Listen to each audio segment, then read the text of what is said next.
नमो वीतरागाय नमो अरिहंताणं नमो अरिहंताणं नमो सिद्धाणं नमो सिद्धाणं नमो आयरियाणं नमो आयर्याणं नमो वज्जायाणं नमो वज्रायाणं नमो लोये सव्वसाहुणं नमो लोये सव्वासाहुणं ऐसो पंचन्मुक्कारो ऐसो पंचमुखारो सव्वपावपणासनो सर्वपावपणासनो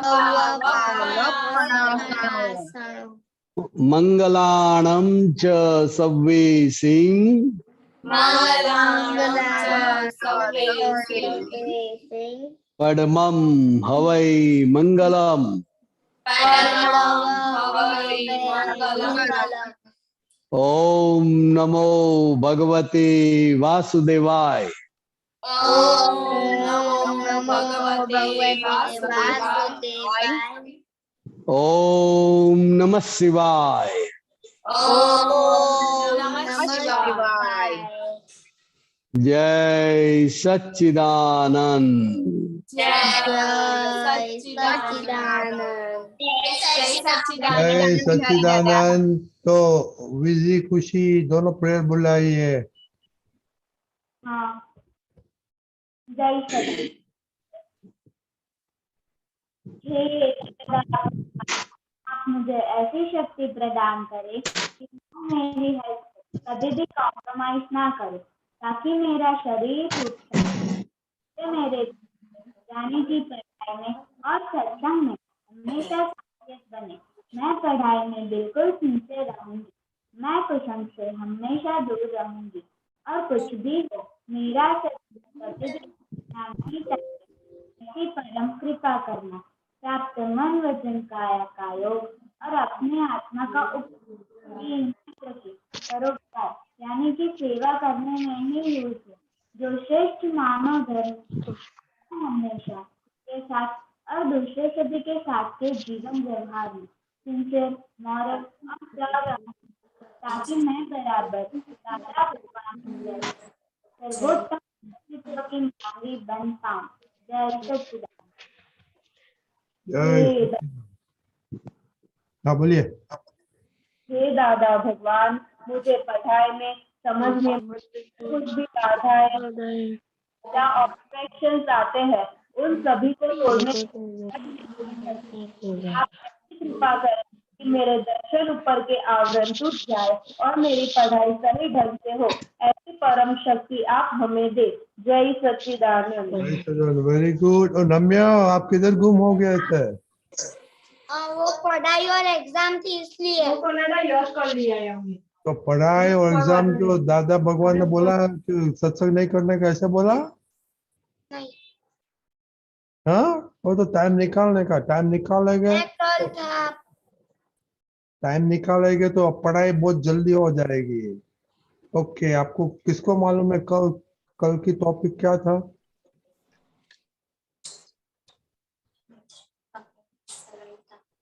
हिताश्री दीदी, हिताश्री दीदी। खेच, पकड़ અને आग्रह। ओके, कुछ पकड़ा? हाँ, मुझे कितना? हर बार हाँ, मुझे ऐसा होता है कि ये काम वैसे ही होना चाहिए जैसे मैं करती हूँ, कोई पर्टिकुलर टाइप से ही होना चाहिए, ऐसे नहीं होना चाहिए। Very good. तो सब लिखने का, एवरीबॉडी सब लिखते हैं। ओके, प्रहर आपको क्या क्वेश्चन है कि बाद में? मैं बोल रहा था कि वो कल क्या था, वो खेच पकड़ और आग्रह। आ गए? वो बोल रहा था मैं। तो आप खींचती है मम्मी को कि मम्मी आपको खींचती है? मैं कोई बात में हाँ, तो अभी वो छोड़ देने का। ओके। हाँ। ओके। ओके, बिहारी आनंद जी क्या हो गया? अनम्यूट कीजिए बिहारी आनंद। हाँ ओके, तो ये थोड़ा सुना, पर आज टॉपिक है लघुत्तम। तो आप थोड़ी बातें करिए, लघुत्तम क्या चीज है, कैसे हो सकता है, और दादा कैसे लघुत्तम था। बराबर।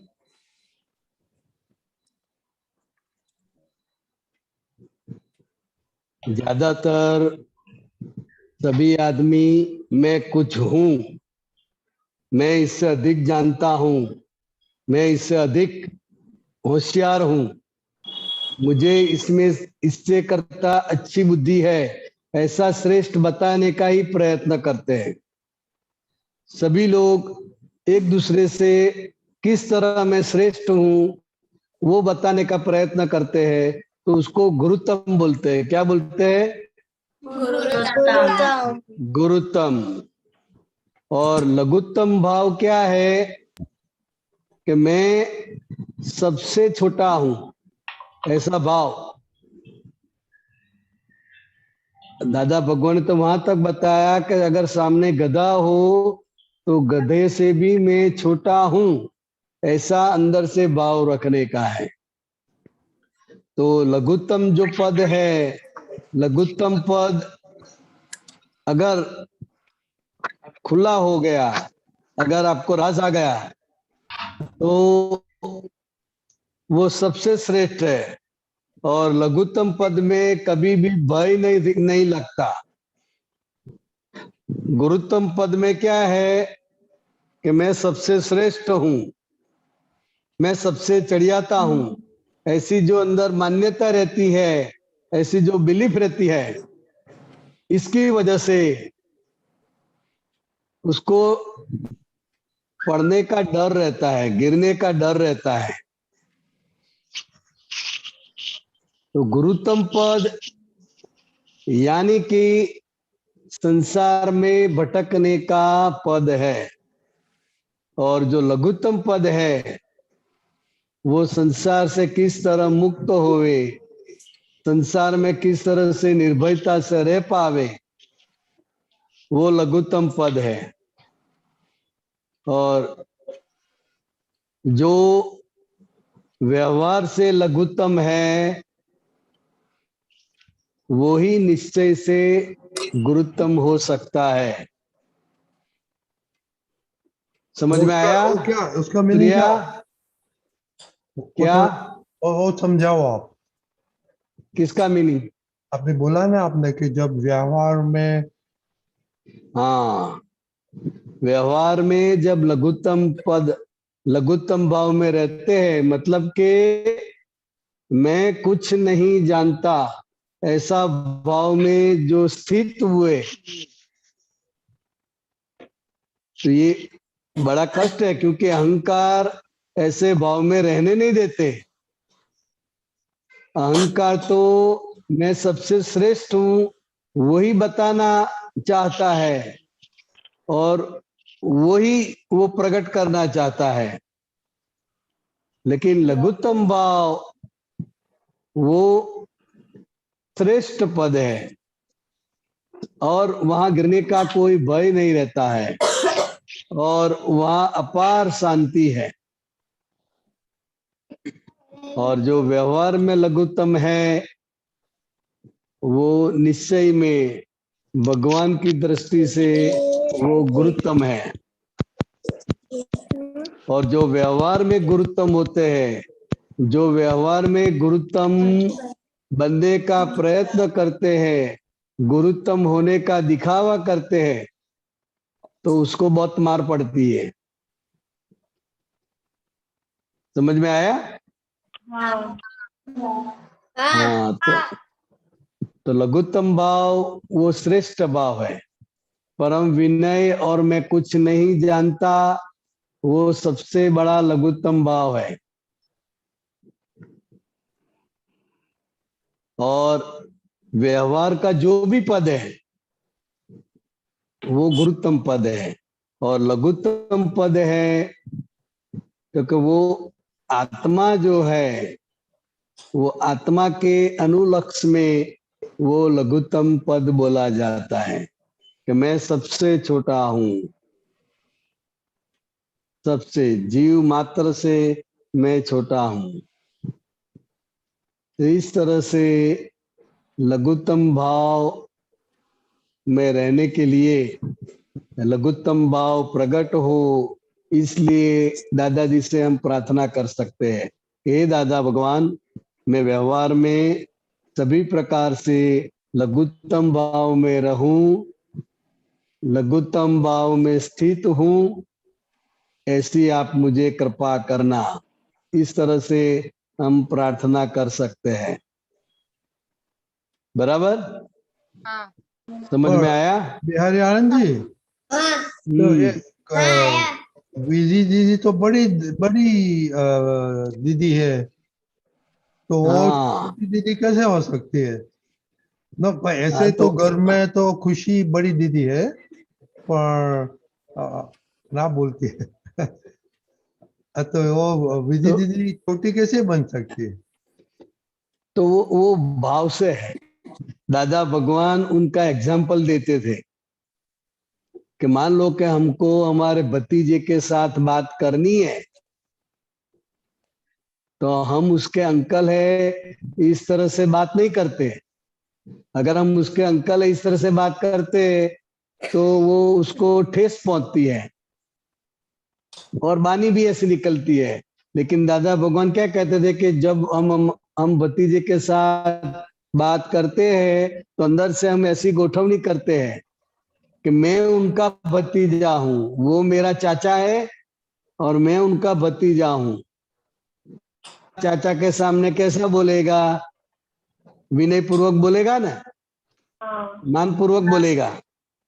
तो वो अपने आप ऐसी अंदर से गोठवनी करते थे, तो वो लघुत्तम पद में रहने की, जाने की वो विधि करके लघुत्तम है इस तरह से बात करते थे। तो अहंकार का टकराव भी नहीं होता और पूरे विनय से बात होती थी, तो भतीजा भी खुश हो जाता था। अगर चाचा होकर बात करे तो फिर धमकाता है ना, भतीजा को डांटता है। हाँ, चाचा होकर बात करे तो भतीजे के साथ ऐसा बात करेगा कि तुझ में अक्ल नहीं है, तू ऐसा है वैसा है करेगा। तो चाचा होकर बात करेंगे तो ऐसी वाणी निकलेगी। अगर वो भतीजा होकर बात करेंगे और जो मेरा भतीजा है वो मेरा चाचा है, ऐसा अंदर गोठवनी करते थे।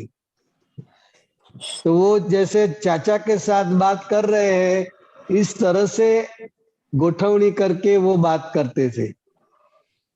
वाणी भी अपने आप अच्छी हो जाती थी, व्यवहार भी बहुत अच्छा हो जाता था। तो लघुत्तम पद में स्थित होने से, लघुत्तम पद में जाने से अपने आप अपना व्यवहार, अपनी वाणी, सब कुछ अपने आप विनय, समझे?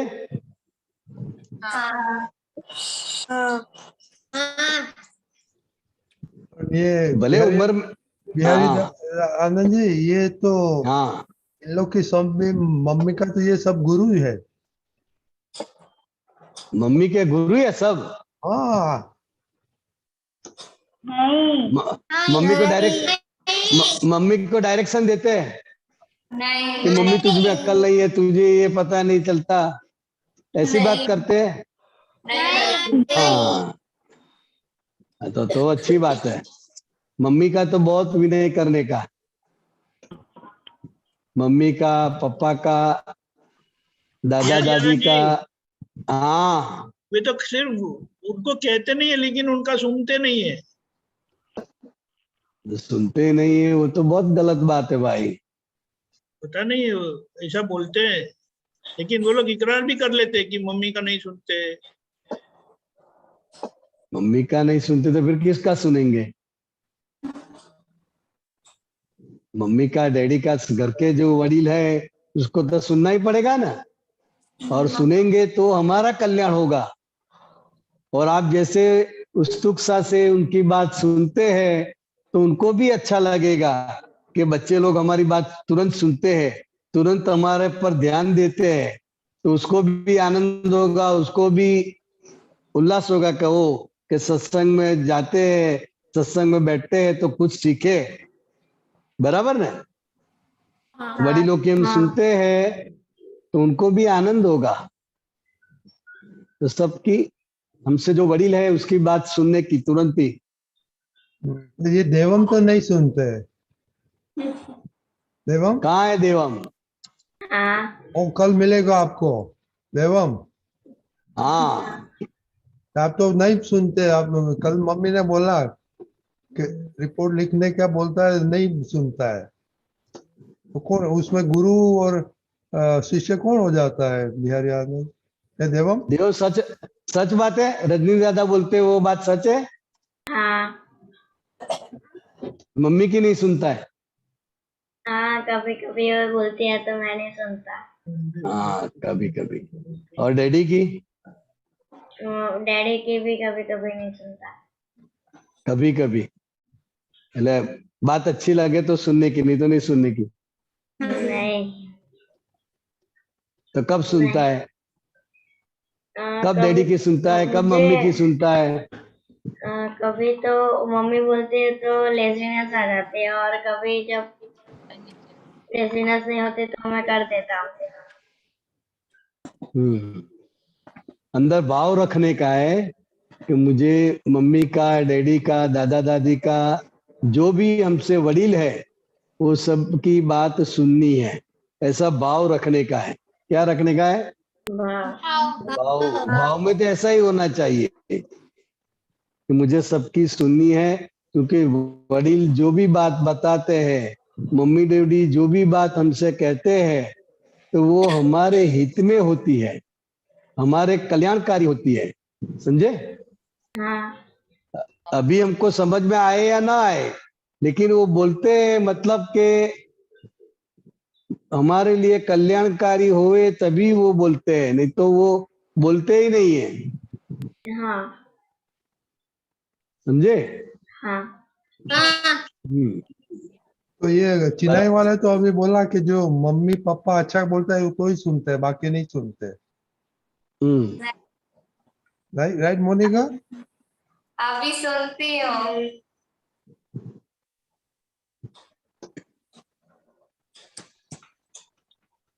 बिहारी दादा, सुनाई दिया? हाँ हाँ। उन लोग के साथ बात करो। दिखाई किसको देता बात है? करनी है? ये मोनिका, खुशी, करिश्मा, हाथ ऊंचा करो। हाँ। हाँ हाँ, बोलो बोलो, कुछ बात करो, कुछ प्रश्न हो तो पूछो। नहीं, वो अभी बोला कि मम्मी पापा अच्छा बोलता है तो सुनता है, और अदरवाइज नहीं सुनते हैं। पहले आपको अच्छा लगे तो ही सुनते हैं, हाँ, नहीं सुनते। ऐसा रंजीत दादा ऐसा बोल रहे हैं।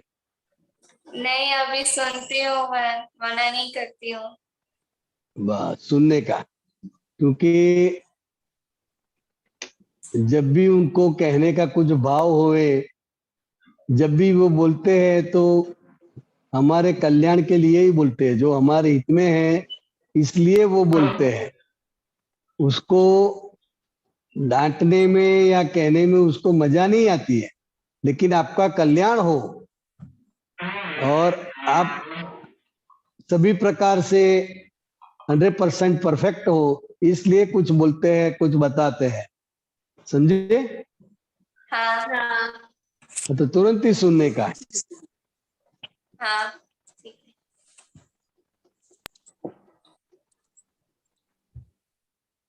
है। बोलो श्रिया, कुछ प्रश्न पूछो। हाँ, आप लोग भी पूछ सकते हैं।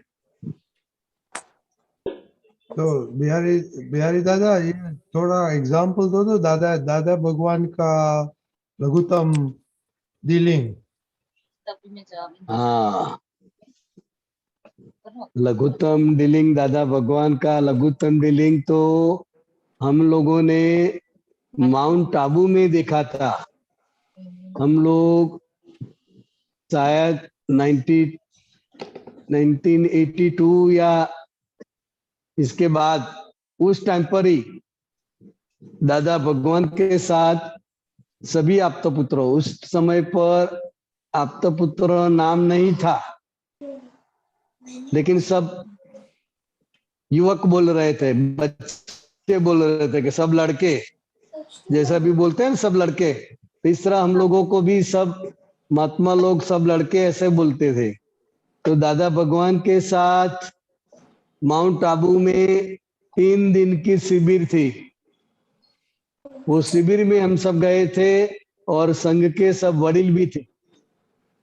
तो माउंट आबू में ब्रह्मा कुमारी का जो सेंटर है, बड़ा सेंटर है, पूरे विश्व का श्रेष्ठ सेंटर और केंद्र है।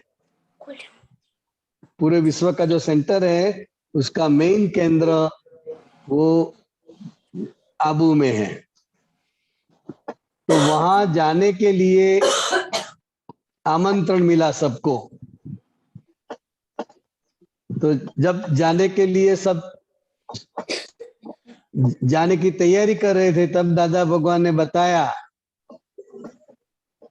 कि हमको वहां जाकर सिर्फ ऑब्जर्व करने का है। क्या करने का है? ऑब्जर्व करने का। ऑब्जर्व करने का है, निरीक्षण करने का है, परीक्षण नहीं करने का है। निरीक्षण करने का मतलब कि सिर्फ ऑब्जर्व करने का है, देखने का है, लेकिन उसकी परीक्षण नहीं करने का है। तो ये भी एक लघुत्तम भाव का एक एग्जाम्पल है, समझे?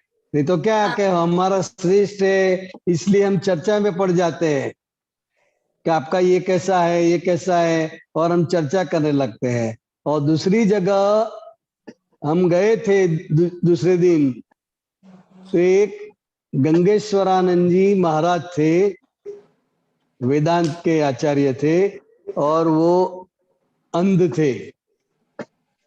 आप्तपुत्र महेशानंद जी के जो काका थे वो ले गए थे।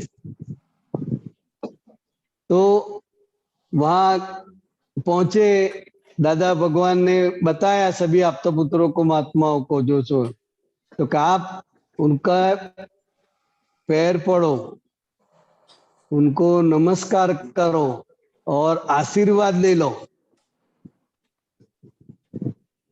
तो सभी ने ऐसा किया। फिर बाद में दादाजी ने भी आशीर्वाद लिया। तो एक महात्मा बोले कि दादाजी आप भी आशीर्वाद लेते हैं? तो दादाजी ने बोला कि हम तो लघुत्तम पुरुष है, हम तो लघुत्तम पुरुष है, तो हमको भी आशीर्वाद चाहिए। तो तुरंत गंगेश्वरानंद जी बोले कि जो लघुत्तम पुरुष होते हैं वो ही विश्व में गुरुत्तम पुरुष होते हैं। तो इस तरह वो पहचान गए, क्योंकि लघुत्तम पुरुष होना और बोलना वो कोई सहल बात नहीं है, समझे? तो इस तरह दादा भगवान के ये 2 बड़े एग्जाम्पल है कि भाई हम लघुत्तम पुरुष है। Very good. वो महाराज भी, हरियाणा जी, 2 वो क्वेश्चन। महाराज भी ज्ञानी थे, तुरंत पहचान गए। हाँ हाँ, खुशी बोलिए। हाँ, खुशी। जय सच्चिदानंद। हाँ, हाँ मुझे ऐसा होता है कि मैं जब ट्यूशन और स्कूल से आती हूँ ना, तब मुझे मम्मी कहती है कि अब पढ़ाई करने, अनम्यूट कीजिए। क्या पढ़ाई की या ट्यूशन में स्कूल में क्या पढ़ाया, क्या तुम्हें आया, क्या नहीं आया, क्या नहीं आया आज। तो वो सब मुझे मम्मी पूछती है ना, तो पता नहीं मुझे क्या हो जाता है कि मैं उन्हें जवाब ही नहीं देती। मम्मी 3-4 बार पूछती है, फिर बाद में मैं उसका जवाब देती हूँ। पहले क्यों नहीं देती है? पूछती है तो खराब लगता है? नहीं, वो मम्मी पूछती है तो आपको बुरा लगता है? नहीं, तो फिर बहुत गुस्सा आता है उस टाइम पे पहले क्या तो। होता है? बहुत फिर गुस्सा आता है। हाँ, पहले तो गुस्सा आता है, पर फिर थोड़ा ठंडा गुस्सा हो जाता है, फिर मैं उन्हें जवाब देती हूँ। तो ठंडे गुस्से में जवाब देती है।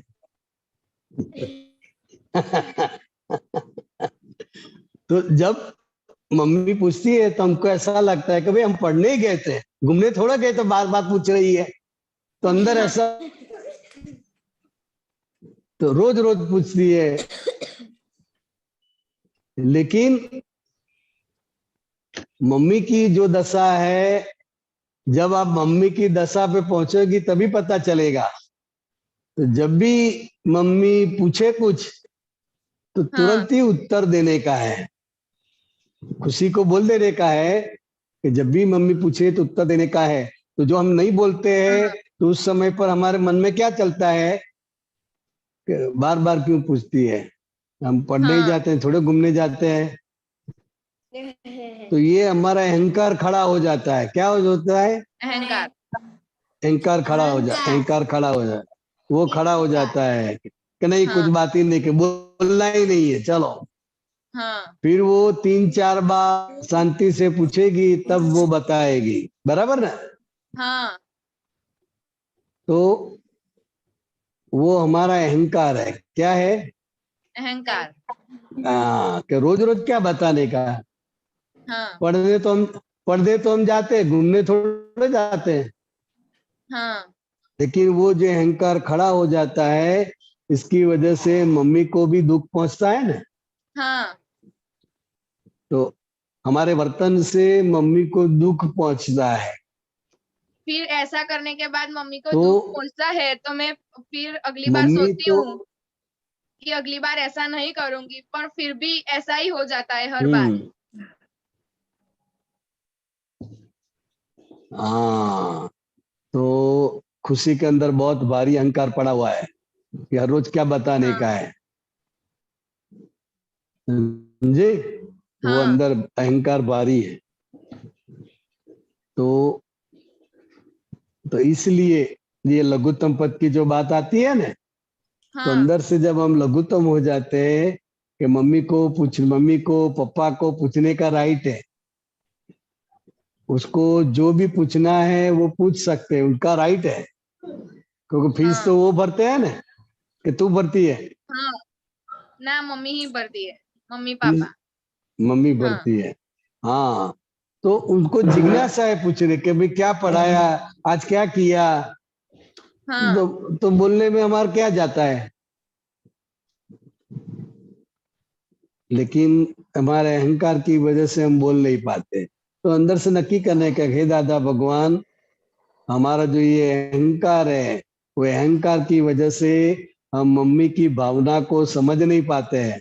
हाँ मम्मी का जो आशय है वो हम समझ नहीं पाते हैं, इसलिए हम उनको अवॉइड करते हैं, हाँ हम उसको जवाब नहीं देते। तो वो हमारी गलती है। हाँ और फिर कभी ऐसा ना हो, ऐसे ही हमें शक्ति दो। हाँ तो हाँ ऐसे शक्ति मांगने से हमारे भीतर का जो अहंकार है वो, बराबर। हाँ, आप शक्ति देना कि मैं ऐसा फिर ना करूं। दादा भगवान ही शक्ति देंगे आपको। दादा भगवान के पास ही शक्ति मांगने की है कि दादा, मैं मम्मी की भावना को, मम्मी का आशय को मैं समझ नहीं पाती हूँ, इसलिए मैं उनका तुरंत जवाब नहीं दे सकती हूँ। लेकिन आप मुझे क्षमा करो और मैं तुरंत ही मम्मी जो पूछती है, मम्मी जो मुझसे जानना चाहती है, वो तुरंत मैं बताऊं उत्साह से। ऐसी आप मुझे शक्ति दो। तो तुरंत वो अंदर भीतर में दादा भगवान है, तो वो शक्ति आपको मिलेगी, हाँ बराबर। ठीक है। हाँ हाँ जय हाँ, जय सच्चिदानंद। अभी सच्चिदानंद। प्रार्थना हाँ करना और कल बताना हाँ। क्योंकि हाँ प्रार्थना का फल क्या हुआ। ओके आरुष, आपको कुछ क्वेश्चन है? हाँ बोलिए। जय सच्चिदानंद। मेरे दो क्वेश्चन है। एक क्वेश्चन ये है कि अहंकार का मीनिंग क्या होता है? कार यानी इगोइज्म। क्या क्या नाम है? तो आरुष नाम है, हाँ। आरुष। तो मैं आरुष हूं। वो जो बिलीफ है, वो बिलीफ को अहंकार कहते हैं। क्या कहते हैं? हाँ मैं अहंकार। आरुष हूँ, अहंकार। हाँ तो आरुष तो पहचानने के लिए नाम दिया है। व्यवहार में हाँ पहचान के लिए नाम तो होता है ना, सभी का नाम होता है। लेकिन हाँ आप तो क्या कहते हो, मैं ही आरुष हूँ और मैं ही करता हूँ, ये सब हाँ मैंने किया। अच्छा किया तो कि मैंने किया, और कुछ गलत हो गया तो ये उसने किया, दूसरे का नाम दे देते हैं। और हाँ अच्छा करते तो अपने पर ले लेते हैं। तो वो अहंकार है। क्या है? अहंकार। हाँ, अहंकार। और अहंकार को अंग्रेजी में रॉन्ग बिलीफ बोलते हैं। रॉन्ग बिलीफ तो हाँ बहुत सारे प्रकार की होती है, लेकिन हाँ अहंकार वो भी एक बिलीफ है, रॉन्ग बिलीफ है। हाँ जो खुद करता नहीं है फिर भी मानता है कि मैंने ये किया। क्रिकेट खेलते हो हाँ आप? नहीं बॉलिंग करते हो कि बैटिंग करते हो? नहीं खेलता। क्रिकेट नहीं खेलता है, देखता है। नहीं मुझे तो क्या क्रिकेट नहीं पसंद। कौन सी गेम खेलता है? फुटबॉल। फुटबॉल। तो फुटबॉल जब तो आप खेलते हो तो आपको गोल करने की तो भावना रहती है ना, कि हर एक बॉल में मैं गोल कर दूं। ऐसी आपकी इच्छा होती है कि नहीं हाँ होती है? आप करना भी होती है। चाहते हैं, हाँ लेकिन गोल हर एक बॉल पे होता है? नहीं नहीं। नहीं होता है। और जब गोल हो जाता है तो हम कितने ऐसे ऐसे करते हैं ना, हाँ कितना गर्व लेते हैं, हाँ कितना खुश खुश हो जाते हैं सब। बल्ले बल्ले करने लग जाता हूँ मैं तो। हाँ, बल्ले बल्ले। तो उस टाइम पर उसको ऐसा लगता है कि ये गोल मैंने ही किया। हाँ तो मैं आरुष ने किया, लेकिन बहुत सारे संजोग मिलने से वो गोल होता है। नहीं तो हम तो हर एक बॉल पे गोल करना चाहते हैं, और हर हाँ एक खिलाड़ी हर एक बॉल पर गोल करना चाहते हैं। हाँ तो वो व्यवहार से ऐसा बोला जाएगा कि आरुष ने गोल किया, लेकिन मैंने गोल किया, वो जो बिलीफ है वो अहंकार है। आरुष, हाँ वो मालूम पड़ा। अभी बात सेकंड क्वेश्चन बात क्या है समझ में आपका? आई? हाँ सेकंड मेरा क्वेश्चन क्या है दूसरा आपका? क्वेश्चन ये है कि मैंने आज इसका अहम दुआ दिया था। किसका? इसका किसका अहम दुआ है? इसका? मार्गिन बाजू का वाले का? इसका। मार्गिन का? हाँ हाँ तो फिर हाँ उसने क्या किया? फिर उसने क्या उसने किया तो कुछ तुम्हारे नहीं साथ? किया। हाँ, तो वो अच्छा कुछ है ना। नहीं। वो आपने जब भी मेरा क्वेश्चन होता है ना, तो वो मैं हम्म, बोलता हूँ तो वो दूसरी साइड ही ऐसे हो जाता है, तो मुझे उसके ऊपर गुस्सा आ जाता है। नहीं, उसको भी कैमरे में आने का है ना, इसलिए ऐसा हो जाता है। मैं ऐसे उसको क्वेश्चन भी बोलता हूँ तो ऐसे ऐसे हो जाता है। वो बराबर बराबर। दिखे ना ऐसे हो जाता है। ऐसे है, मतलब कि वो आपसे दूर रहना चाहता है क्वेश्चन के टाइम पर, कैमरे में ना आ हाँ जाए इस तरह रहना वो चाहता है। दिखे नहीं ऐसा कर देता है। बराबर। तो वो आपको अच्छा नहीं लगता है कि हाँ अच्छा लगता है? नहीं लगता। नहीं लगता है। तो मार्गिन जरा ख्याल, आपका फ्रेंड है कि भाई? फ्रेंड फ्रेंड जैसा भाई हाँ, है। फ्रेंड जैसा भाई, फ्रेंड है।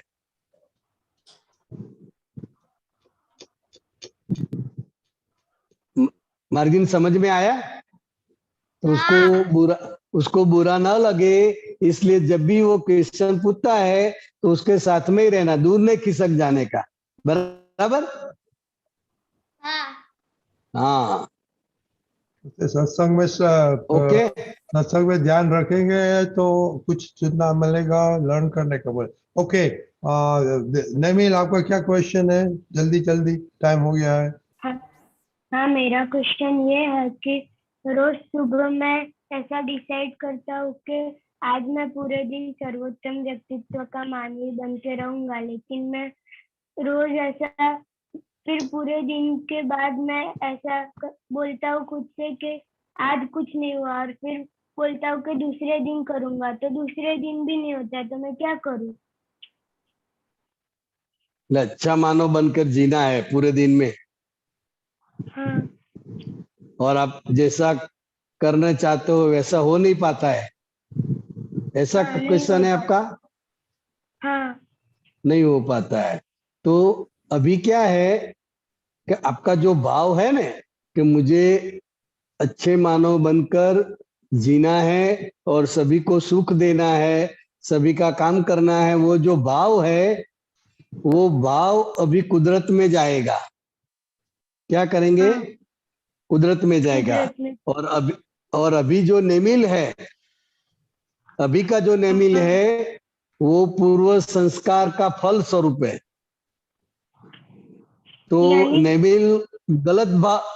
नेमिल गलत भाव करके आया है, इसलिए अभी उसका परिणाम गलत होता है। लेकिन अभी हाँ, वही नेमिल अच्छा भाव कर रहा है, तो अच्छा जो भाव कर रहा है उसका रिजल्ट फिर अच्छा आएगा, तुरंत नहीं आता है। बात समझ में आई हाँ, नेमिल? हाँ, हाँ, अभी का जो नेमिल है वो फल है। क्या है? फल। फल है। तो जो आपने बीज बोया था उसका ये फल है, तो बीज के हिसाब से फल होगा। हाँ, तो गलत भी भाव किया होगा, गलत भी कर्म किया होगा, तो इसकी वजह से अभी गलत कर्म हो जाता है, आपको नहीं करना है तो भी। तो उसमें तो बहुत देर अभी लगी। हैं? हाँ, देर देर उसमें बहुत लगेगी। देर लगी। हाँ, हाँ, देर लगेगी।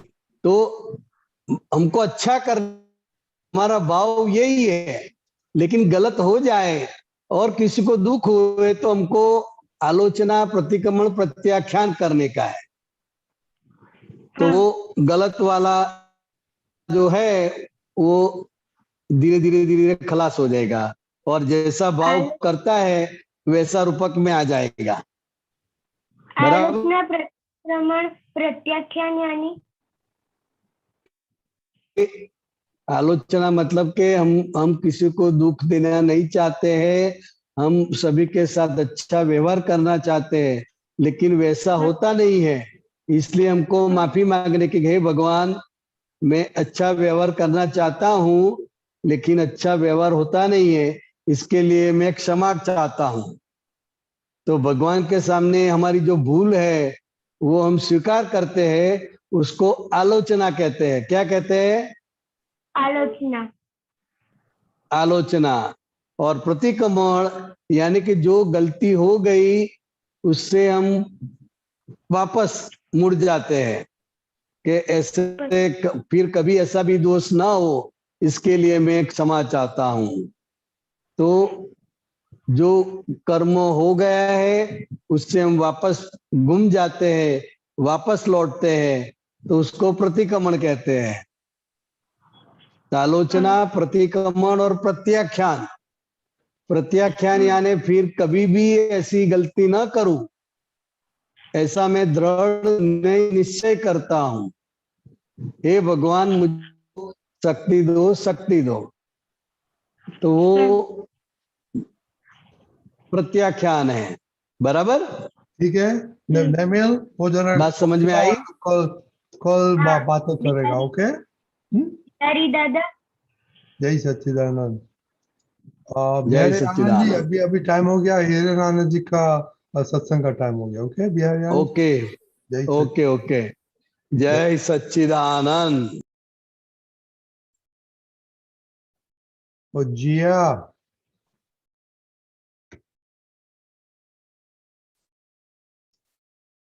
ये आपका क्वेश्चन था? हाँ बोलिए। बोलो। या नहीं सुनाई देता है। बोलो। हाँ, मेरा क्वेश्चन ये था कि जब मैं क्लास में कोई सिंसियरिटी करती हूँ या लघुत्तम पुरुष बनने की कोशिश करती हूँ तो सब फ्रेंड बोलती है कि तू बहुत सिंसियर बन रही है, तो क्या करने का? सिंसियर बनना और लघुत्तम होना वो दोनों अलग है। सिंसियर क्या किसको कहते हैं कि अपने को जो अपने पास जो काम है, जो अपनी फर्ज है, उसको अच्छी तरह से निभाना। जी हाँ, समझ में आया? अनम्यूट करना पड़ेगा। हाँ। तो कि जो जो अपनी पढ़ाई है उसमें अच्छी तरह से अपनी पढ़ाई करते हैं, उसमें ध्यान देते हैं और अपना जो काम है वो परफेक्ट करते हैं, तो उसको सिंसियरिटी कहते हैं। समझ में आया? और ये जो लघुत्तम भाव है, तो लघुत्तम भाव किसे कहते हैं कि कोई भी व्यवहार आपके सामने आता है तो, और कोई भी आपके सामने आपका फ्रेंड है, आपके टीचर है, आपके मम्मी है, पापा है, तो उनके साथ जो व्यवहार है, तो वो व्यवहार में आप जो उनका सुनते हैं, उनका समझते हैं, उन्होंने जो कहा है उस तरह से अपन काम करते हैं, तो वो उसको लघुत्तम कहते हैं। हाँ। तो हिरण आनंद जी, वो जी। उसका क्वेश्चन है कि उसके फ्रेंड उसको मजाक करती है कि तू बहुत सिंसियर हो गई। तो इसमें ये जो आपकी फ्रेंड है वो क्या कहते हैं आपको? वो कहती है कि तू बहुत ऐसे टीचर को दिखावा करती है, बहुत सिंसियर बन रही है। हाँ, तो ये अपने को उसका तो नजरअंदाज कर देने का, क्योंकि ये जो अपन जो करते हैं, अपना जो व्यवहार है वो सही है, तो अपना व्यवहार जो सही है वो सबको अच्छा नहीं लगता है। समझ में आया? ये जो डॉक्टर बनते हैं तो सब डॉक्टर बनते हैं? नहीं। सब इंजीनियर बनते हैं? नहीं। सब वैज्ञानिक बनते हैं? नहीं। तो जिस तरह से अपने को आगे बढ़ने का है और अपना व्यवहार सही करना है, तो अपने जो सोचते हैं उस तरह से सब सोचने वाले नहीं होते हैं। हाँ। उसको आपको जो करने का है उसको ऐसा नहीं करने का है, तो उसके हिसाब से वो ऐसा सोचती है कि ये भी मेरे जैसी बन जाए। हाँ। समझ में आया? तो अपने को तो उसको समझाने का, और अगर समझती नहीं है तो उसको छोड़ देने का कि भाई अपना ये मार्ग नहीं है। अपना मार्ग क्या है कि आगे बढ़ने का, और अगर आगे बढ़ना है तो ये सिंसियरिटी चाहिए, ये लघुत्तम भाव चाहिए, तो अपन आगे बढ़ सकते हैं। समझ में आया रिया? हाँ। सॉरी, पूछना है इसमें कुछ? ठीक है। हाँ, जय सच्चिदानंद। ओके, जय सच्चिदानंद। हेमा बहन, कल ये होमवर्क मैंने पोस्ट कर दिया है, क्या रिपोर्टिंग करने का है, बच्चे लोग सब प्लीज चेक करना। ओके,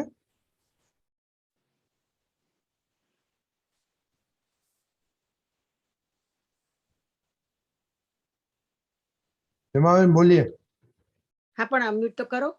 અનમ્યુટેડ છે અનમ્યુટ તમે મારું સંભળાય સંભળાય છે છે? તમને? હા, અચ્છા અચ્છા. જય સચ્ચિદાનંદ, જય સચ્ચિદાનંદ, દીપકાનંદ, જય સચ્ચિદાનંદ, હિરેનાનંદ, જય સચ્ચિદાનંદ, ને મીચામી દુકડમ, જય સચ્ચિદાનંદ. હિરેનાનંદ, આપ 82 માં જ્યારે જ્ઞાન લીધું ત્યારે તમે તો ખૂબ નાના હતા, કવિરાજ સાથે ફરતા હતા ટીંગુર જેવા. મારા વિઝનમાં એવું છે.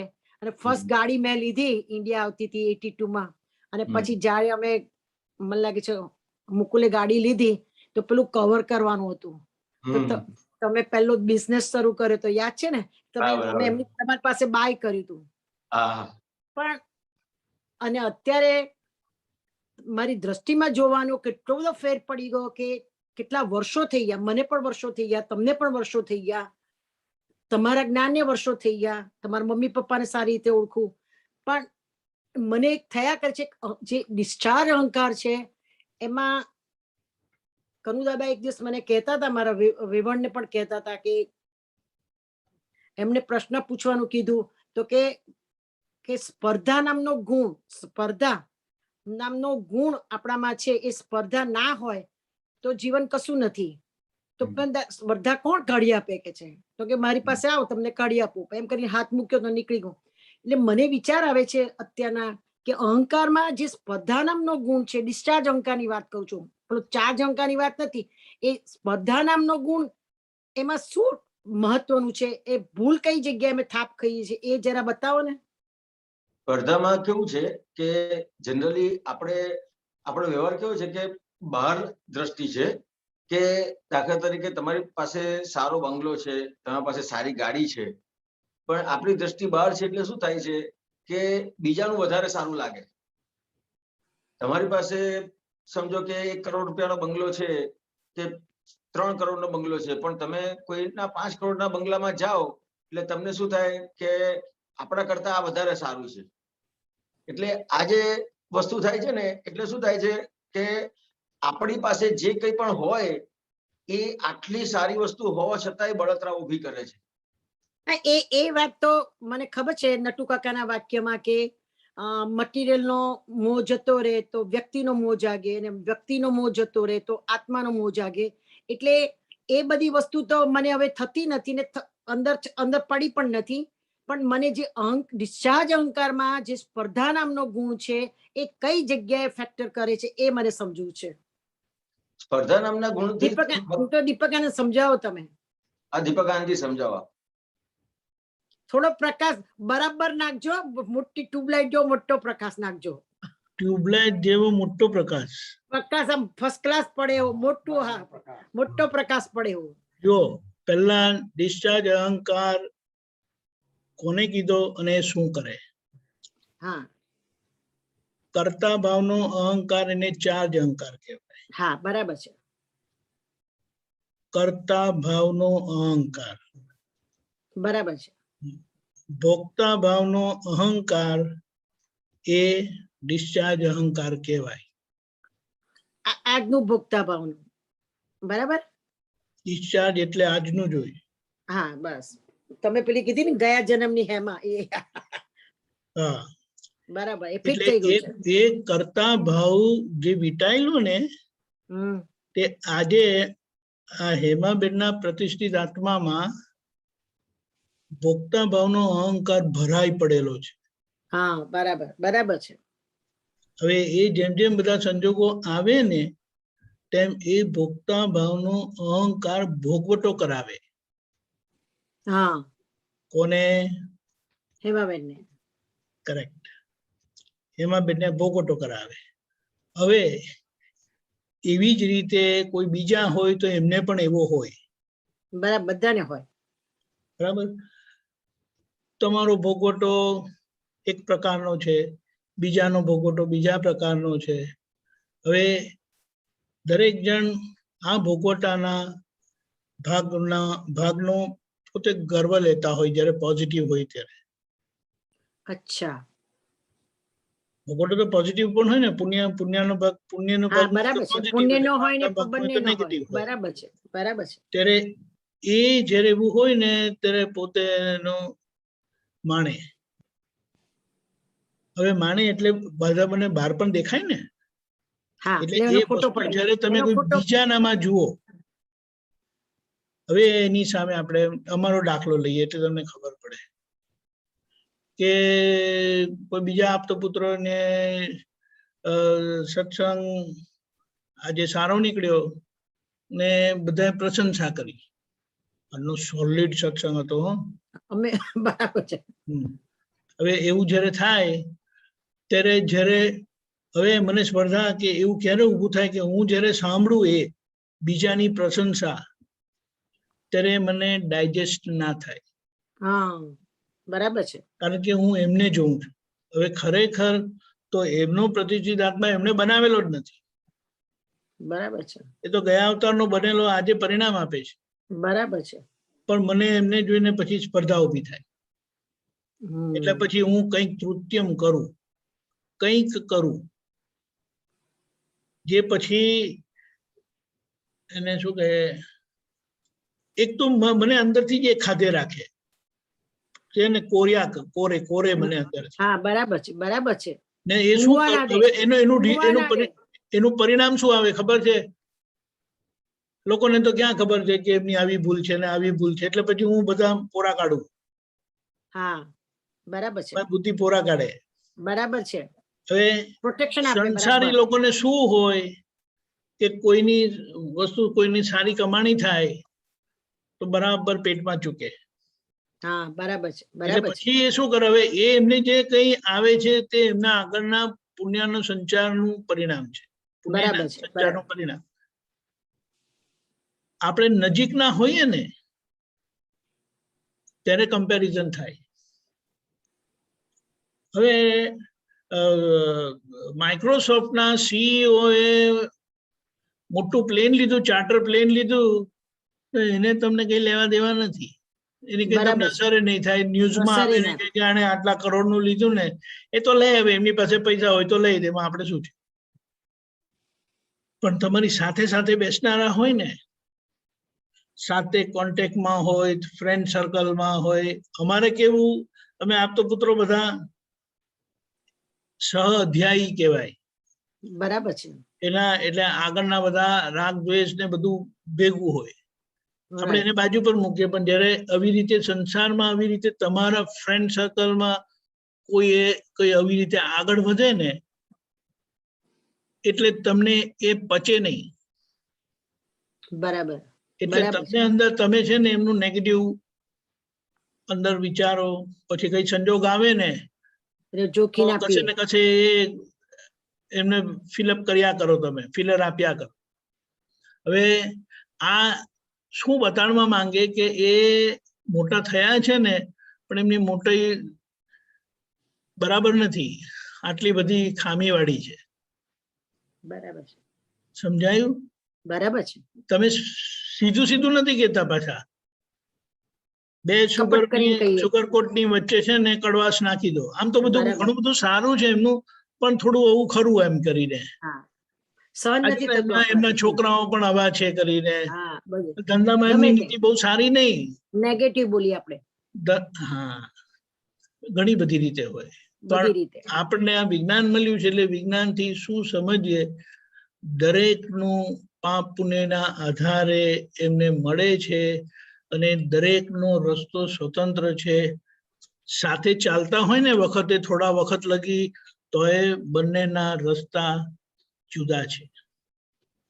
એક રસ્તો છે, હા, કારણ કે કોઈક દિવસ તમને પેટમાં દુખે, કોઈક દિવસ એમને દુખે, કે બંને સાથે ના દુખે.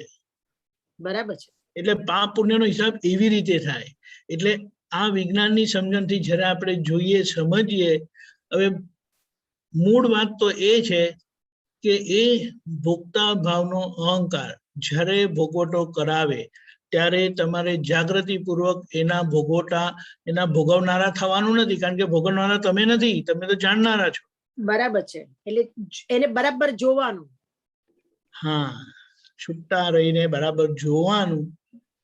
બોલશો ખરો કે મારું પેટ દુખે છે, તબિયત સારી નથી, વેક્સિનેશન લઈ આવ્યા ને દવાખાને જઈ આવ્યા ને બધું, પણ અંદરથી પાક્કી ખાતરી હોય કે હેમાબેન ને તકલીફ પડી હતી, હેમાબેન જઈ આવ્યા, એટલે અંદર જુદું જુદું જુદું જ રહ્યા કરે. બહાર તો એ જ બોલવાનું, કારણ કે તમે એ આપણી વાણી ટેવાઈ ગયેલી છે, આખી એમાં કે ને વણાઈ ગયેલી છે, પણ અંદરની સમજણથી જુદા જ રહ્યા કરે. દાદાની સમજણ એટલે પ્રજ્ઞા શક્તિ ને વાચાથી બોલ્યા જ કરે, લાઈટો ફેંકા કરે, છતાં પણ જે ભોગવટો આવે છે એમાં ભોગવાઈ જાય છે. આપણે ભોગવાઈ પણ જઈએ છીએ, એ પણ ખબર પડે છે, પણ છતાં જે અહંકાર છે પૂંછડી વાળો છે કે કેવો છે ખબર નહીં પડતી. એમ નથી, અહંકારનો પ્રોબ્લેમ નથી, આપણી જાગૃતિ ને આપણો નિશ્ચય કાચો પડે છે, પણ એ ધીમે ધીમે કરીને એમાંથી નીકળાય. પાછળ સ્વાધ્યાય કરીને એને છૂટું પાડવાનું, પછી નહીં રે, પછી છૂટું જ રહેશે. જે દાદાએ છૂટું પાડ્યું, ખૂબ જેમ એમ કહેવાય છે કે મહાવીર ભગવાને 12.5 વર્ષમાં કેટલી રાતો ઊંઘ્યા વગર કાઢી. સમ ખાધા પૂરતું પણ આપણે એક રાત જાગ્યા નથી. બરાબર છે, બરાબર છે. આપણે સમજી લેવાનું. દાદા ભગવાને જે પુરુષાર્થ માંડેલો અવતારોથી, અને આ છેલ્લા 50 વર્ષમાં જયારે એમને જ્ઞાન પ્રગટ થયું, તેમાં આપણે તો 2-5 વસ્તુ સાંભળી કે 3 વખત 9 કલમો કરતા હતા, પણ એ જે રીતે જીવતા હતા કે એમણે શું કીધું કે અમારું જીવન સતત નિરીક્ષણમાં ગયેલું છે. ઓબ્ઝર્વેશન, બરાબર. સતત નિરીક્ષણ. હવે અહીંયા એ પોતાના ભોગવટા, પછી પેલું ઈંડાની વાત આવી, તે એમણે આખું નિરીક્ષણ કર્યું ને આપણને પ્રમાણ આપ્યું. આ રીતે છે. એટલે આપણને આ બહુ સરસ, અને દાદાની વાણી પણ આપણને બહુ સરસ મળી છે કે જેમાં આપણને આ વાત સમજણ પડે. મૂળ વાત ભોગતા ભાવનો અહંકાર જે પ્રતિષ્ઠિત આત્મામાં વીંટાઈને આવેલો છે એ ભોગવટો કરાવે, અને કરાવે જ, કારણ કે એનું મૂળ્યું જ એ રીતે છે. ત્યારે ભોગવનારા ના થઈએ એની જાગૃતિ રાખવાની, કોણ ભોગવે છે એને ઓળખી લઈએ અને આપણે એને સારી રીતે જોઈએ તો નિમિત્ત રૂપે સમજાશે, નહીં તો નિમિત્ત કરતા મનાશે જ. એ જો ભોગવનારા થયા ને તો એ એમ કે ને બધું ડાયજેસ્ટ થાય, પણ આ ભોગવટો ડાયજેસ્ટ નથી થતો. ભોગવટો ડાયજેસ્ટ થાય એટલે કે તમે એને જોઈ શકો, તો જેમના નિમિત્તે આ આવ્યું એ નિમિત્ત નિર્દોષ દેખાશે. જય સચિદાનંદ, બહુ સરસ કીધું.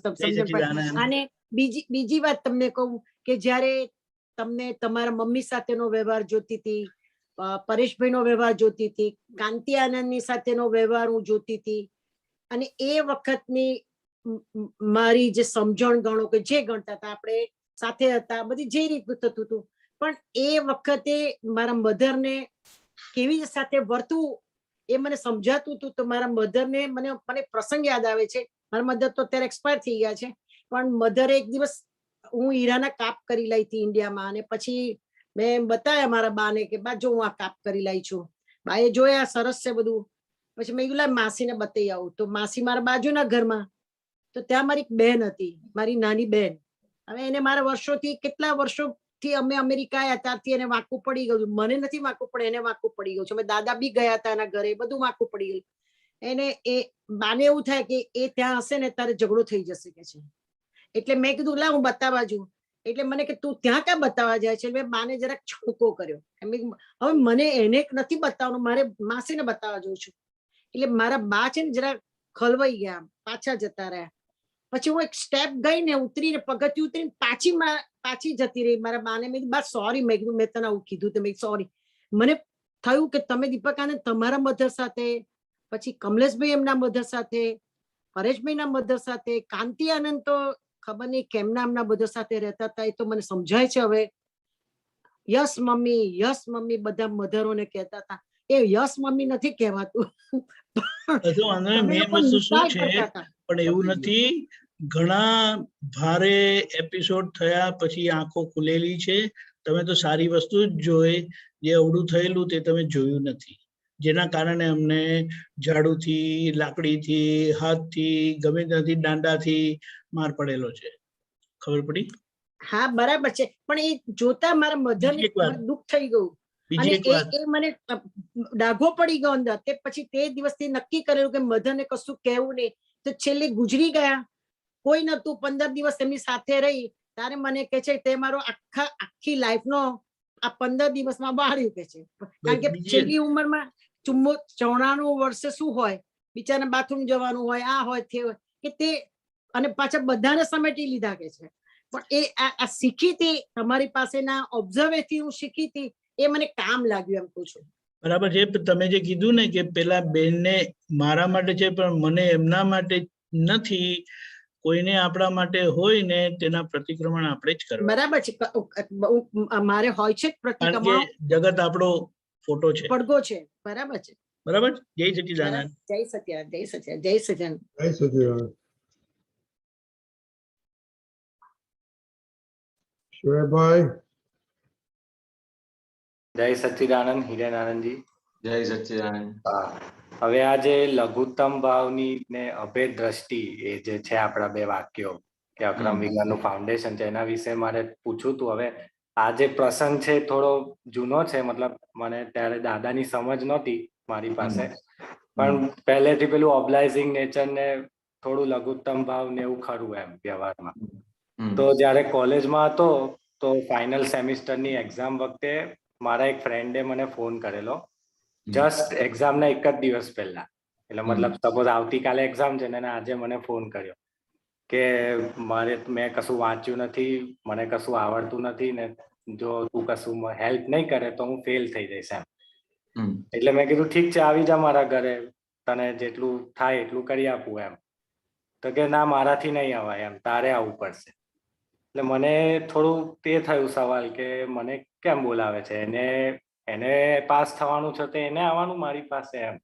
તો મેં કઈ બોલ્યો ના, આર્ગ્યુમેન્ટ ના કરી, એના ઘરે ગયો તો જોયું કે એનું ઘર આખું તૂટેલું હતું એમ. રિનોવેશન નું કામ ચાલતું હતું, બધું તોડી કાઢેલું અને બેસવાની જગ્યા નહીં, સોફા નહીં, કશું જ નહીં. એટલે પણ પેલો લઘુત્તમ ભાવને એ ખરું એમ કશું જોઈએ ના પહેલેથી કે સોફા જોઈશે કે કઈ બેસીશું. 2 પથ્થરા હોદ્યા મોટા મોટા એના જ ઘરમાંથી, એક પથ્થર પર મેં બેઠો, એક પથ્થર પર એ બેઠો અને 2-3 કલાક એની સાથે સ્પેન્ડ કરીને એને શીખવાડ્યું અને ગોડ ગ્રેસ કે પાસ બી થઈ ગયો એમ એ જ એક્ઝામમાં. એટલે આ બધું તો કેવું પહેલેથી જ હતું, આજે બી છે, દાદાની સમજ મળ્યા પછી પણ છે. પણ સાથે સાથે એક એવું બી થાય કે હવે એ લોકો આજે ઘણા આગળ છે મારાથી આમ વ્યવહારમાં જોઈએ, પણ મને કોઈ દિવસ યાદ ના કરે, ફોન ના કરે. એટલે મને સાથે એવું છે કે થોડું ગુરુત્તમ વ્યવહારમાં બી જો એટલીસ્ટ મને કહે કે યાર શ્રેય ભલે આજે મેં આ સ્ટેજ પર છું પણ જો એ પહેલું જ પગથિયું છે તો એ મને પાર ના કરાવ્યો તો આજે આ સ્ટેજ પર હું ના આવી શકત એમ. એટલે હવે મારે ગુરુત્તમ તો નથી જ થવું વ્યવહારમાં, પણ આમાંથી બહાર જ નીકળી જવાનું ટોટલ, કે એનો હિસાબ હતો ને મેં શીખવાડી દીધું ને બધું પતી ગયું એમ. એ રીતે એટલે શું કરી શકાય આમાં? એટલે આમાં કેવું છે, શું નામ તારું ભૂલી ગયો? શ્રેય. હા, શ્રેય કેવું છે કે જે આપણને લાગે છે ને કે મારો આ લઘુત્તમ ભાવ હતો હા પહેલેથી, તો ખરેખર જો આપણને આજ કઈ પણ વસ્તુની અસર થાય છે ને યાદ આવે છે એટલે એ લઘુત્તમ ભાવ નહીં ગુરુત્તમ ભાવથી જ આપણે વ્યવહાર કરેલો છે. બરાબર છે, બરાબર છે. આપણને વ્યવહારમાં લાગે કે ભાઈ એને મને બોલાવ્યો હું ગયો, હા, એને મને આવી રીતે બેસાડ્યો તો હું બેઠો, હા, ચાલો. તો આજે આપણે આ વ્યવહાર કર્યો એના લીધે આપણે એમ લાગે કે આપણે આ લઘુત્તમ ભાવમાં ના. લઘુત્તમ ભાવ ક્યારે કહેવાય કે કોઈ પણ એની સામે જે સંજોગ આવે તો આપણો અહંકાર લઘુ કોને જ થવાનું છે, તો કે અહંકારને લઘુ થવાનું છે. અહંકાર, બરાબર છે. ચાલો. તો કે અહંકાર તમારું માથું ઉચકતો નથી તો એ લઘુત્તમ ભાવ છે. બિલકુલ બિલકુલ બરાબર છે. અને અહંકાર માથું ઉચકે છે તો એ ગમે તેટલા તમે વ્યવહારમાં લઘુ થયા છો પણ એ ગુરુત્તમ ભાવમાં છે. બિલકુલ સાચી વાત છે. એટલે માથું ઉચકે એટલે શું થાય કે અંદર તરત આજે એટલું ખૂંચે છે ને, હા હા, અત્યારે જે શ્રેય તેના બધું ખૂંચે છે ને, પૂછે છે. હા, એ શું ખૂંચે છે? એ મારો ગુરુત્તમ ભાવ જ ખૂંચે છે. ગુરુત્તમ ભાવ ખૂંચે છે. બિલકુલ. ખ્યાલ આવે? તે લઘુત્તમ ભાવથી કર્યું હોત ને તો તને એ વ્યક્તિ યાદ જ ના આવત. હા હા, બરાબર છે. અને એ વ્યક્તિ યાદ આવે છે એટલે આખો વ્યવહાર ગુરુત્તમ ભાવથી કર્યો છે. વ્યવહારમાં ગમે તેટલો તું લઘુ થયો, હા, પણ અંદર જે અહંકાર છે એ ગુરુત્તમનો ભાગ ભજવે છે. બરાબર છે, બરાબર છે. ખ્યાલ આવ્યો? એટલે દાખલા તરીકે આપણા મધર ફાધર હોય, હા, બરાબર છે, આપણી ઉંમર 5 વર્ષની, 10 વર્ષથી, 15 વર્ષની હોય, હા હા, અને આપણે બધું એમનું સાંભળતા હોય તો એ લઘુત્તમ ભાવ કહેવાય ખરો? ના, એ ના કહેવાય. આમ તો એ ના કહેવાય. લઘુત્તમ ભાવ ક્યારે કહેવાય કે જ્યારે એમની લઘુત્તમ ભાવ ક્યારે કહેવાય કે એમની ઉંમર 60 વર્ષની, 70 વર્ષની કે 80 વર્ષની થઈ હોય અને આપણે 5 વર્ષ, 10 વર્ષ કે 15 વર્ષની ઉંમરનો વ્યવહાર જ્યારે જે કરતા હતા ને એ વ્યવહાર ત્યારે કરીએ ત્યારે એ લઘુત્તમ ભાવ કહેવાય. બરાબર છે, બિલકુલ. કે સંજોગોને આધારે લઘુત્તમ થયા છો તમે. હા, રાઈટ રાઈટ રાઈટ રાઈટ. ખ્યાલ આવ્યો? અંદર ઘણી બધી વસ્તુઓ કામ કરે. દાખલા તરીકે એનો ફોન આવ્યો હોય, તને બોલાવે તો અંદર એટલું બધું ગમે. બરાબર છે. હવે કયા આધારે આપણે વ્યવહાર કરીએ છીએ એ આપણને જ ખબર પડે. બરાબર છે, બિલકુલ બિલકુલ. ખ્યાલ આવ્યો? અને બીજું કેવું છે કે આપણે કોઈની પણ સાથે વ્યવહાર કરીએ છીએ કે કોઈને પણ આપણે કંઈ પણ આપીએ છીએ હા તો ત્યાં સમજવાનું છે કે આપણું દેવું હતું એ હા એ બરાબર છે. આ દેવું ચૂકતે કર્યું છે. Right right right. ખ્યાલ આવ્યો? જેમ આપણે એક મહિનો છાપું બંધાયેલું હોય અને એક હા મહિના પછી જયારે છાપા વાળો એના પૈસા લેવા માટે આવે હા તો એ પૈસા આપવા પડે કે ના આપવા પડે? આપવા પડે આપવા પડે. ખ્યાલ આવ્યો? એવી રીતે હા આપણે આવા જે પણ આપણા જીવન જે દેવા છે એ દેવાની સામે જે કોઈ વ્યક્તિ છે સામે આવશે બરાબર છે.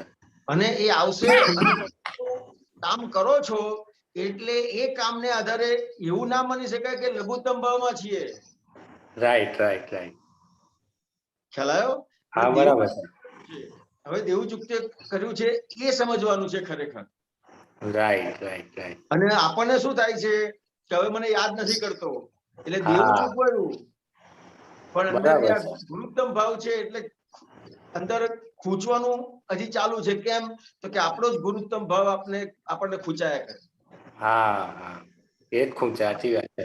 આ છાપા વાળો આવ્યો હોય તમારે ત્યાં 2 મિનિટ બેસે પૈસા લઈને જાય પછી કેટલો ઉભો રહે? કશું નહીં કઈ ના ઉભું રહે. એ તમને કેટલો યાદ કરે? કઈ કશું નહીં કોઈ યાદ ના કરે. તમારો ઉપકાર માને? ના ના ઉપકાર બી ના માને. આવું છે બધું. હા બરાબર છે.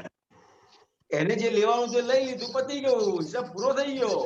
હા હા હા એ એવું જ છે બિલકુલ. બરાબર, ખ્યાલ આવ્યો? આપણે આગળ હા જઈએ. બરાબર છે. હા ઓકે જય સચિદાનંદ. જય સચ્ચિદાનંદ. જય હિરાનંદજી, ટાઈમ લિમિટ છે, આપણે ક્વેશ્ચનો ઘણા છે. જી ગીતાબેન. ગીતાબેન બોલો. જય સચ્ચિદાનંદ હિરેનાનંદજી સાહેબ. જય સાહેબ સચ્ચિદાનંદ. આજનો ટોપિક છે ને આપણે કે પૂજાવાની કામના, બરોબર? પૂજાવાની કામના. તો હવે એમાં દાદા ભગવાને તો શું કહ્યું છે કે તમે મન વચન કાયાના પોટલા મને સોંપી દીધા પછી પાછા ના લેવાય, બરોબર? તો એની પાછળ એ સ્વચ્છંદ કામ કરે કે એને માન મળે છે એ કામ કરે કે એમાં એને જુદું જ કરવું છે એવું કંઈક હોય કે એવો અહંકાર હોય, એમાં એનું શું કામ કરે છે પાછળ? ના, મને પ્રશ્ન તમારો સમજ ના પડ્યો. દાદા ભગવાને એમ કીધું કે મન વચન કાયાના પોટલા મને સોંપી દીધા. હા, પછી હવે પાછા ના લેવાય આપણાથી. પાછા ના લેવાય તો એમાં તમે શું પૂછવા માંગો છો? આપણે જે આ પૂજાવાની કામના આજે જે ટોપિક છે ને મેઇન ટોપિકમાં એમાં, તો હવે પૂજાવાની કામના ઊભી થાય છે જે અંદર, તો એમાં એનો અહંકાર હોય છે કે સ્વચ્છંદ થી એનું ઊભું થાય છે કે એને બધા માન આપે એટલે ઊભું થાય છે? એ શાનાથી એ ઊભું થાય છે સાહેબ? એમાં પ્રકાશ. એટલે આજે પૂજાવાની કામના છે ને, આ બધા સ્ટેપ છે અલગ અલગ. હાજી. અને છેલ્લે આજે પૂજાવાની કામના છે ને એ છેલ્લું સ્ટેપ છે.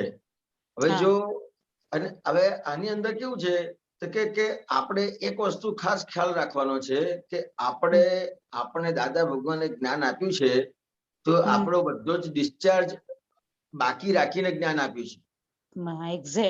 એક્ઝેક્ટ. અને આપણને શું થાય છે કે દાદા ભગવાને આ જે વાત કરી એ હું સમજી ગયો, પામી ગયો. બરોબર, એક્ઝેક્ટ. હવે સમજી ગયો, પામી ગયો, અને દાદા ભગવાનની વાત આપણા અનુભવની નહીં, દાદા ભગવાનની વાત તમે કોઈને પણ કરશો ને ગીતાબેન, તો એ તમારી વાહવા કરશે જ કે શું ગીતાબેને વાત કરી છે, શું ગીતાબેને વાત કરી છે. ખ્યાલ આવ્યો? તો ત્યાં સમજવાનું છે કે આ ગીતાબેનની વાત નથી, આ દાદા ભગવાનની વાત છે, આ મારી વાત નથી. મૂળ પુરુષ દાદા ભગવાનની વાત છે. મૂળ પુરુષ દાદા ભગવાનની વાત છે. એક્ઝેક્ટલી. ખ્યાલ આવ્યો? એટલે આ ખાસ સમજવાનું છે કે આપણો ડિસ્ચાર્જ બાકી રાખીને જ્ઞાન આપ્યું છે અને આપણે કોઈ પણ વાત કરીએ છીએ એ દાદા ભગવાનની વાત છે. એ જે દાદા ભગવાનની વાત આપણે પણ સમજવાની બાકી રહી છે. એ નહીં, એવી રીતે નહીં, આપણે કોઈકને વાત કરી એવું નહીં, પણ આમ કોઈક આમ બધું દાદા ભગવાનમાં જ હોય વર્ષોથી, પછી આમ કઈ પોતાનું અલગ ઊભું કરી દે તો એની પાછળ એનું માન મેળવવું છે. એને ગીતાબેન, આ છે ને આપણે આપણો સ્વાધ્યાય કરીએ છીએ અહીંયા, એટલે હા. મારી વાત કરાય ને તમારી જ વાત કરાય. હા એ બરોબર છે, એક્ઝેક્ટ બરાબર? બરોબર એટલે છે. આપણી હા. મારી ને તમારી વાત કરી કે આપણો ને એ આપણા મોક્ષ પૂજાવાનો ભાગ મોક્ષ માર્ગમાં એનું ભય સ્થાન તો કહેવાય જ ને, પૂજાવાની કામના પર. હા, એટલે આપણે આપણું જોવાનું, આપણે આપણું હા. જોવામાં શું કરવાનું કે આપણે તો Exact. કઈ પણ હોય તો દાદાને આગળ હા. ધરવાના, કઈ પણ હા. વસ્તુ હોય દાદા. એમાં કવિરાજનું બહુ સરસ હતું ગીતાબેન. હા હા કવિરાજને જ્યારે પણ કોઈ પણ વ્યક્તિ, ખરેખર આટલા બધા સરસ પદો લખાયા છે, કોઈ પણ વ્યક્તિ કવિરાજને કે ને કવિરાજ તમે કેવી રીતે લખ્યું છે, બહુ સરસ લખ્યું છે, આમ છે તેમ છે, એક જ બોલતા હતા કવિરાજ, દાદાની કૃપા. કૃપા જ છે. એક્ઝેક્ટ ચલાયો? સમજમાં એટલે હા. પૂજાવાની આ યશ, કીર્તિ, માન, પૂજાવાની ભાવના આ બધાથી દૂર રહેવું હોય તો આ એક જ વસ્તુ સાધન છે આપણી પાસે. અને હા, દાદાની આ કૃપા. એક્સેપ્ટ છે કે આપણે દાદાની કૃપા વગર કઈ થાય એવું નથી. બરોબર, એક્ઝેક્ટ સાચી વાત કરી. એક્ઝેક્ટ દાદાની કૃપા. એ જ દાદાની કૃપાથી આ બધી વસ્તુ થાય છે, કારણ કે ખરેખર એમની પોતાની ભાવના છે જગત કલ્યાણની, અને એને બરોબર. આધારે આપણને પ્રાપ્ત થયું. ખરેખર સાહેબ. ખ્યાલ આવ્યો? અને એના આધારે આટલા બધાને બધું પહોંચે છે. પહોંચે છે. હા બરોબર. એક્ઝેક્ટ ખ્યાલ આવ્યો? એટલે દાદા ભગવાનની કૃપા, એ સિવાય આપણે એના સિવાયનું કશું જ આપણે લેવાનું નહીં. સીધું કોઈ પણ આપણને આપે, કઈ પણ આપવા જાય તો આ વસ્તુ આપણે આપણા માટેની જ વાત કરવાની, અને બીજા લોકોની વાત કરવાની નહીં. આપણે તો આપણથી બચવું છે તો સમજ શું આવ્યું. કરવાનું, બસ એ વાત છે. આપણે આગળ સમજ જઈએ. આવી. ગીતાબેન, જય સચ્ચિદાનંદ. જય સચ્ચિદાનંદ. તો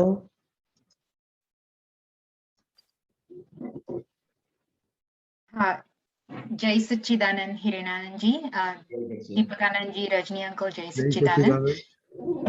મારે ટીકા વિશે સમજવું હતું કે ટીકા એ અહંકારનો ગુણ છે.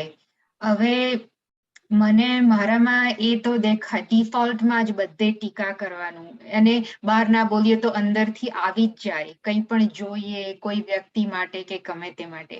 હવે ભલે એ બધું જ્ઞાન મળ્યા પછી ડિસ્ચાર્જમાં છે, પણ એનાથી નુકસાન તો થાય જ છે. તો તમે સમજાવો કે આ કેવું ડેન્જરસ છે અહીંયા, એટલે હા એ સમજવું છે.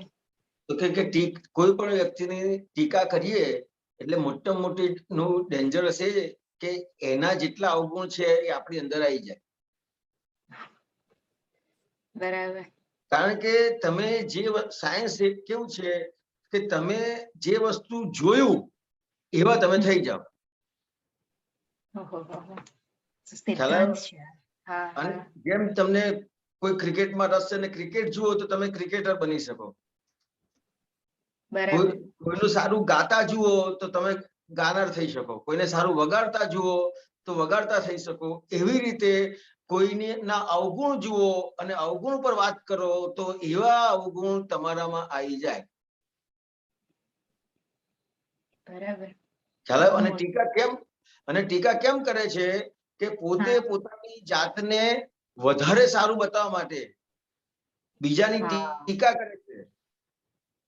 એની ટીકા કરે તો જ પોતાનું મહત્વ વધે. બરાબર. એટલે એની પાછળ એવું જ હોય કે મને વધારે આવડે છે. પોતાનું મહત્વ વધારવા માટે બીજાની ટીકા કરે.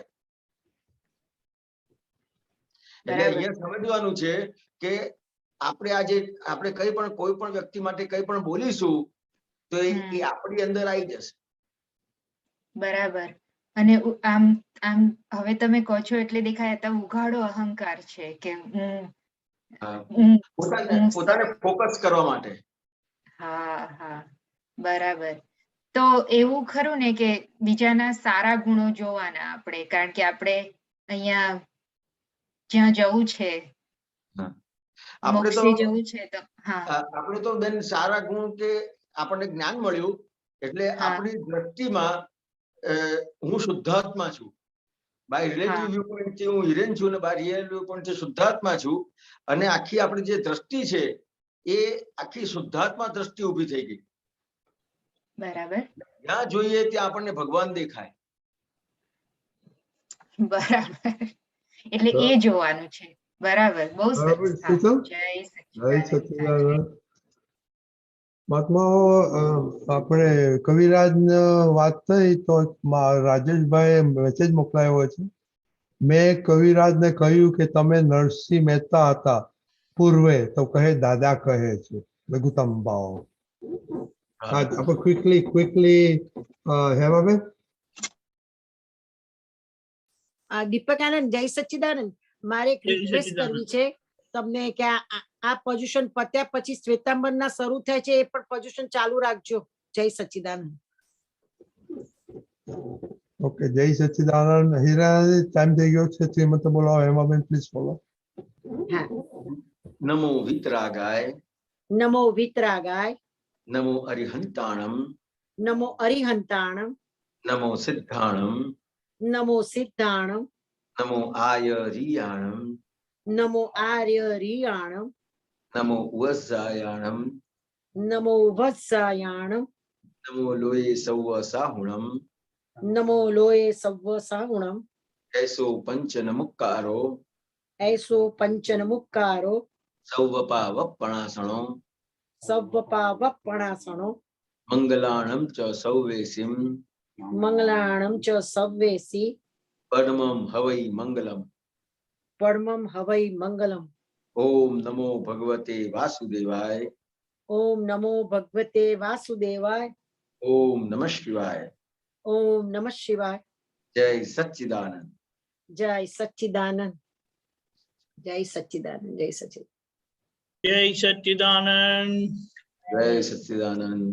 કાલે 8મો દિવસ છે, પરિષદનો છેલ્લો દિવસ, અને સવારનું અને સાંજનું સામાયિક આ રીતે છે. સવારે જે દાદાએ કીધું ઘર જીત એ જગત જીત છે, એટલે ઘરના લોકોના, નજીકના લોકોના, જેમની જોડે આપણે 24 કલાકમાંથી 15 થી 18 કલાક સાથે કાઢતા હોઈએ છે, તો એમની જોડે તો શું ના બનેલું હોય, તો એના પ્રતિક્રમણ કરવાના. એ સવારનું સામાયિક છે. 11 થી 2 સુધીમાં, 11 થી 12 કરી શકે, 1 થી 2 કરી શકે, કોઈ જમવા પહેલા ને જમ્યા પછી. બપોરનું એટલે સાંજનું સામાયિક છે, તે અક્રમ વિજ્ઞાન મૂળ પર છે, કે એ અક્રમ વિજ્ઞાને પોતા પણ ઓળખાવ્યું કે કઈ રીતે મોક્ષ માર્ગનું મોટું બાધક કારણ છે, એની સામે શું પુરુષાર્થ, એની સામે આપણને કયા અનુભવના પ્રમાણ મળે છે, પરમાત્મા યોગ પ્રાપ્ત થયો છે, અને એ અક્રમ વિજ્ઞાનની છેલ્લી બલિહારી એટલે આપણને શીલવાન બનાવે છે, કે જે રીતે દાદાએ સમજાવ્યું, એક જ ધ્યેય, એક જ ભાવ, દ્રઢ નિશ્ચય, અખંડ જાગૃતિ અને અખંડ બ્રહ્મચર્ય વ્રત. જેમનામાં આ 5ના ગુણાકાર થયા તો એ શીલવાન થાય. તો એના સંબંધમાં આપણે બધી સામગ્રી મોકલી છે, તો એ રીતે આપણે કરીશું. સવારે 6 વાગે પ્રાતઃ